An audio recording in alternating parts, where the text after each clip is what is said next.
नमस्कार, मेरा नाम ललित शर्मा और मैं आज आप लोगों के बीच कुछ ऐसी बात शेयर करने वाला हूँ जिससे बहुत सारे न्यू न्यूमरोलॉजिस्ट को हेल्प मिलेगी। अक्सर पूछा जाता है कि सर हमने कोर्स तो कर लिया, आपने सिखा दिया, अब हम इसके बाद अपने आप को एक्सपर्ट बनाने के लिए क्या कर सकते हैं? देखिए, अगर हम बात करते हैं शेल्डियन की, तो आपको सबसे पहली ज़रूरत है 1 to 9 नंबर्स को समझने की, उनकी प्लानिटरी पोजीशन समझने की, ये समझने की कि वो प्लानिटरी कैबिनेट में क्या ओहदा रखते हैं। उसके बाद नंबर आता है कि जो प्लैनेट्स हैं उनके पर्सनल रिलेशनशिप क्या है, इंटरपर्सनल रिलेशनशिप, जिस पर मैं एक वीडियो बना चुका हूँ कंपैटिबिलिटी ऑफ प्लैनेट के नाम से, आप वो देख सकते हैं। अब उसके बाद आप ज़ोडियक पे अगर काम करते हैं, बहुत अच्छी बात है, आप ज़ोडियक को समझें। मूलांक प्लस भाग्यांक, जो एक स्पेशल नंबर आता है, वो कैसे वर्क कर रहा है, आप उसको समझें। और वो कोशिश करूँगा मैं भी समझाने की।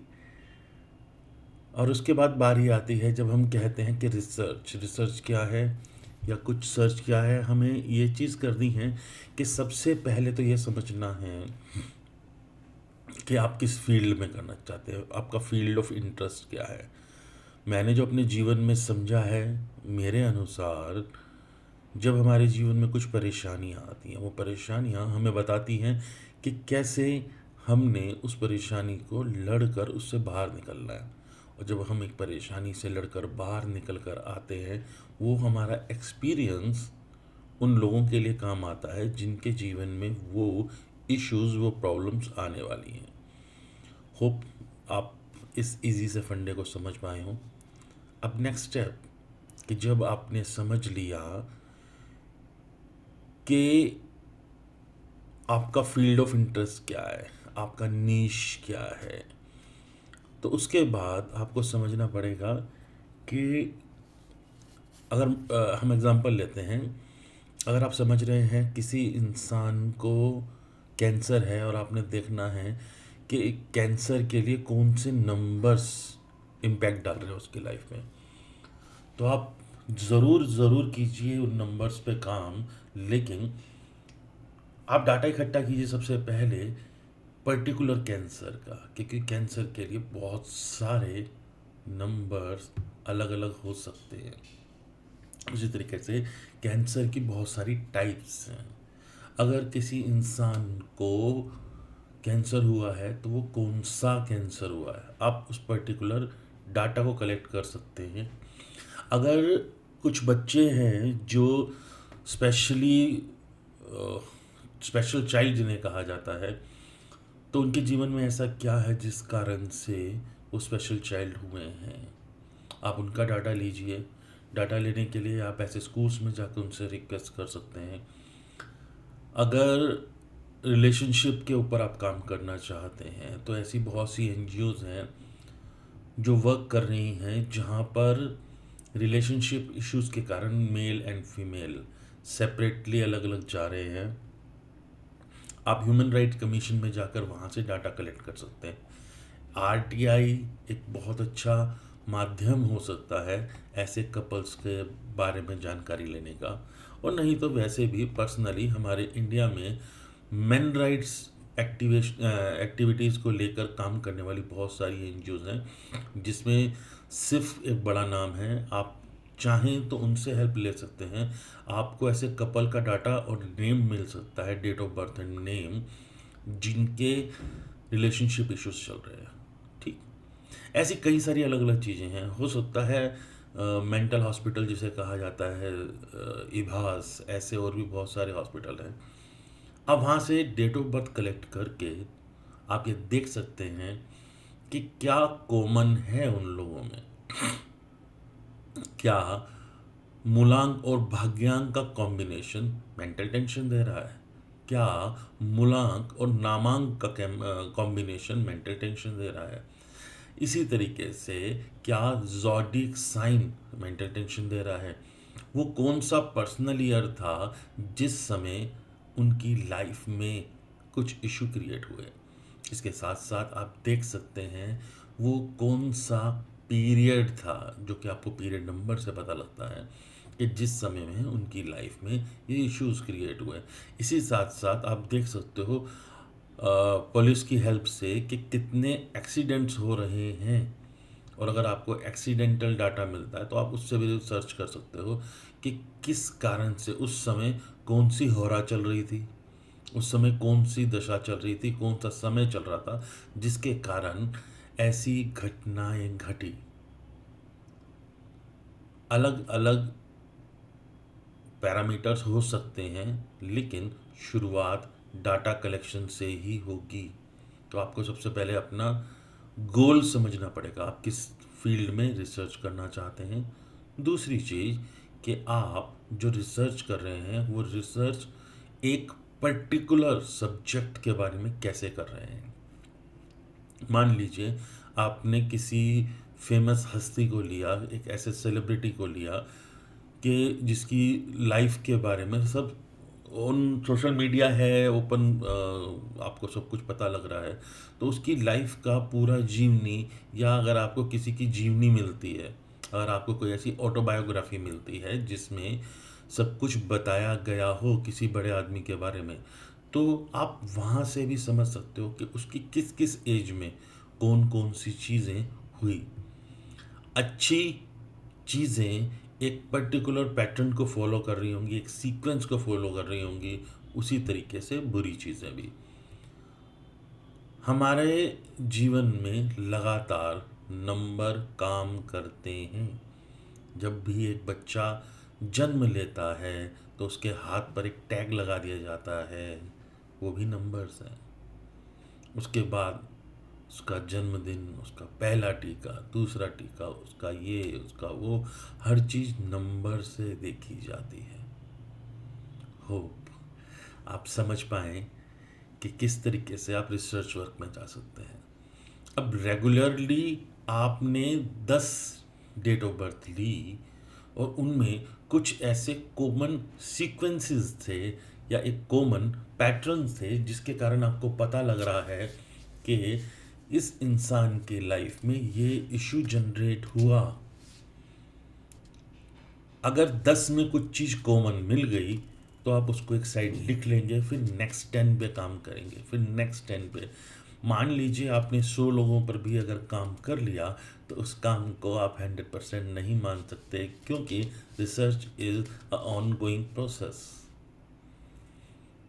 100% चीज़ें नहीं मिलती हैं, 80% भी अगर मिल रही हैं तो अब वो 80 से 90% कैसे हों, 90 से 95% कैसे हों, इस पर आपको रेगुलर टाइम देना पड़ेगा और लाइफ का एक बहुत बड़ा हिस्सा जाता है। अगर आप मूलांक या भाग्यांक 7 से रूल करते हैं तो आपको इसमें ज़्यादा मज़ा आने वाला है, आप इसमें ज़्यादा अच्छे तरीके से कर पाएंगे। अगर आप मूलांक या भाग्यांक 2 से रूल करते हैं तो ये 2 नंबर ऐसा नंबर है जो आपको इंट्यूशन देगा, जो आपको हेल्प करेगा आगे देखने के लिए। प्लस अगर आपकी लाइफ में कार्मिक नंबर्स का इम्पैक्ट ज़्यादा है तो वो आपको ऐसे एक्सपीरियंसेस कराएंगी जिसके कारण आप एक रिसर्च पर काम करने में फोकस लूज भी करेंगे या आप उसको नहीं करना चाहेंगे। स्टिल याद रखिए, कितने भी कार्मिक नंबर आ जाएं, कितनी भी प्रॉब्लम्स आ जाएं, आपका विल पावर इन सबको जीत सकता है। हम जहाँ पर भी, जिस जगह भी हम अकल्ट में या इसको महाविद्या कहेंगे, इसमें हम जब भी कुछ भी करने लगते हैं हमें कुछ परेशानियां ज़रूर आती हैं। आप उन परेशानियों को जीत सकते हैं, और जिस दिन आपने अपनी विल पावर से इन परेशानियों को जीत दिया आप बहुत कुछ देख सकते हैं। अगेन, आपने एक डाटा ले लिया, आपने मान लो प्रोस्टेट कैंसर वाले करीबन 100 मेल्स का डाटा ले लिया। आपको उनके बीएन को देखना है यानी कि मूलांक, आपको उनके डीएन को देखना है यानी कि भाग्यांक, आपको उनके नामांक को देखना है यानी कि डेस्टिनी नंबर। उसके बाद आपको ये देखने के बाद उनके फर्स्ट नेम को कंसिडर करना है। उसके बाद आपको first letter of that name consider करना है। उसके बाद आपको कंसिडर करना है फर्स्ट वॉवल। फर्स्ट वॉवल उन केसेस में ज़रूर मैटर करता है जिन केसेस में किसी को मानसिक तौर से कोई परेशानी होती है। तो होप अगर आप इस पैटर्न को फॉलो करेंगे तो आपकी रिसर्च में बहुत ज़्यादा हेल्प हो पाएगी। ये पैटर्न आपको ये बता देगा कि किसी भी घटना को हो रही है उसके पीछे क्या नंबर्स हैं जो रेगुलरली लाइफ में चल रहे हैं। अब इसके बाद वो घटना घटी कब या आगे आने वाले और किन लोगों के लाइफ में वो घटना घट सकती है, वो टाइम क्या हो सकता है, उसके लिए आपको उस इंसान की रनिंग एज, उस इंसान की पर्सनल ईयर और उस इंसान की लाइफ में घटने वाली घटनाओं के बीच का डिफरेंस, इसको कैलकुलेट करना चाहिए। होप आप लोगों को अच्छा लगा, आप लोगों को कुछ समझ में आया जो मैं समझाना चाह रहा हूँ। इसके अलावा भी लाइफ में बहुत कुछ होता है। जब आप प्रैक्टिस करेंगे तो आपको खुद वो सीक्वेंसेस, खुद वो नंबर्स मिलेंगे जिसके चलते आपको ये सब समझ में आएगा। ये तो रही शेल्डियन के अनुसार देखने का तरीका, लेकिन अगर आप पाइथागोरियन के अनुसार देखेंगे तो पाइथागोरियन में एक शॉर्ट फार्मूला है। पाइथागोरियन आपको हर समय पे होने वाली घटनाएं बता रहा है। आपको पाइथागोरियन न्यूमरोलॉजी में एक नंबर की सीक्वेंस के अलावा एक नंबर की साइकोलॉजी को समझना पड़ेगा। जैसे ही आपने किसी नंबर की साइकोलॉजी को समझ लिया तो आप बहुत आसानी से बता पाएंगे कि ये घटनाएं क्यों घट रही हैं।